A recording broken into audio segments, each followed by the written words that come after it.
अस्सलामुअलैकुम 26 न्यूज से अब तक की आम खबरों के साथ मैं हूं नाइला मीर। नजर डालते हैं हेडलाइंस पर। सदर मुस्लिम लीग नून और साबिक वज़ीर-ए-आज़म शहबाज शरीफ ने कहा है कि हमने मुल्क को दिवालिया होने से बचाया, रियासत बच गई, सियासत भी बच जाएगी। रोने धोने से कुछ नहीं होगा, एक दूसरे पर इल्जामात के बजाय आगे बढ़ना चाहिए। इंशाल्लाह अब अल्लाह ताला ने मौका दिया तो मियां नवाज शरीफ बलोचिस्तान की तरक्की में हल तमाम मसाइल को हल करेंगे। बिलावल भुट्टो मेरे छोटे भाइयों की तरह हैं। मैंने बिलावल भुट्टो के साथ 16 माह काम किया, जिनको अवाम मुंतखब करेंगे, कौम उनको कबूल करेगी। दोबारा मौका मिला तो नवाज शरीफ बलोचिस्तान के तमाम मसाइल हल करेंगे। नवाज शरीफ ने वतन वापस तशरीफ लाने के बाद अपने सियासी सफर का आगाज क्वेटा बलोचिस्तान से किया है। बलोचिस्तान में सड़कों का जाल फैलाने, ग्वादर पोर्ट बनाने और सी पैक को यहाँ लाने के लिए बेपनाह कोशिशें करने वाले शख्स का नाम मोहम्मद नवाज शरीफ है। क्वेटा में मीडिया से गुफ्तगू करते हुए सदर मुस्लिम लीग नून और साबिक वज़ीर-ए-आज़म शहबाज शरीफ ने कहा कि आज अपने भाई नवाब असलम रईसानी और हाजी लश्करी रईसानी को मिलने आया हूँ। हमारे इस खानदान से 50 साल से ताल्लुक है। सियासत अपनी जगह, खानदानी ताल्लुक का हमेशा एहतराम किया। हाजी लश्करी रईसानी को दावत देने आया हूँ, नून लीग में शामिल हूँ। शहबाज शरीफ ने कहा कि बलूचिस्तान के बहुत सारे सियासी अकाबरीन ने नून लीग को ज्वाइन किया है। हमें मिलकर इस सूबे को खुशहाल बनाना है।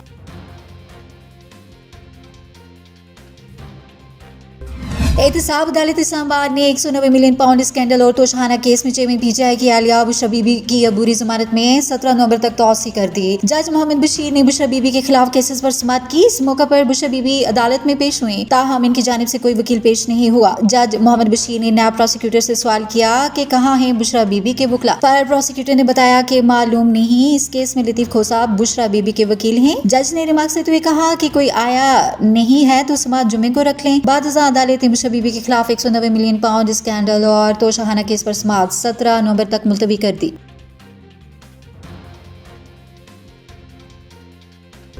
पाकिस्तान और आलमी मालियाती इदारे IMF ने पॉलिसी सतह के मुज़ाकरात में शरह सूद मजीद न बढ़ाने पर इतफाक कर लिया। पाकिस्तान और IMF मिशन के दरमियान आज मुज़ाकरात का आखिरी दिन है और ज़राए का इस हवाले से बताना है कि IMF मिशन के साथ इक़्तिसादी जायज़ा मुज़ाकरात कामयाबी के करीब हैं। ज़राए के मुताबिक IMF मिशन और मुआशी टीम तमाम शोबों में मुज़ाकरात मुकम्मल कर चुके हैं। निगरान वज़ीर खजाना शमशाद अख्तर ने IMF मिशन से पॉलिसी सतह के मुज़ाकरात मुकम्मल किए। आज IMF मिशन और मुआशी टीम का IMF ड्राफ्ट तैयार किए जाने का इम्कान है। ज़राए का बताना है कि IMF के साथ बैंकों के मुनाफा पर 55 अरब रुपए तक का विंडफॉल टैक्स लगाने पर इतफाक किया हुआ है। IMF शर्त पर बैंकों के मुनाफा पर 40% तक विंडफॉल टैक्स आयद करने का फैसला किया गया। ज़राए के मुताबिक बैंकों के मुनाफा पर विंडफॉल टैक्स माली साल 2021 और 22 के लिए लगाया जाएगा। बैंकों के मुनाफा पर विंडफॉल टैक्स लगाकर आइंदा माह वसूली की जाएगी। ज़राए वजारत खजाना इस हवाले से बता रहे हैं कि बैंकों पर विंडफॉल टैक्स लगाने के लिए फाइनेंस बिल में तरमीम की जरूरत नहीं है, ताहम वफाकी काबीना की जानिब से मंजूरी जरूरी है। वजारत खजाना की ज़राए के मुताबिक फ्रीकेन के दरमियान शरह सूद मजीद न बढ़ाने पर इतफाक किया गया है। IMF मिशन अपनी सिफारिशात IMF एग्जीक्यूटिव बोर्ड को भिजवाएगा और IMF एग्जीक्यूटिव बोर्ड से मंजूरी के बाद पाकिस्तान को 71 करोड़ डॉलर की किस्त दिसंबर में मिलने का इम्कान है।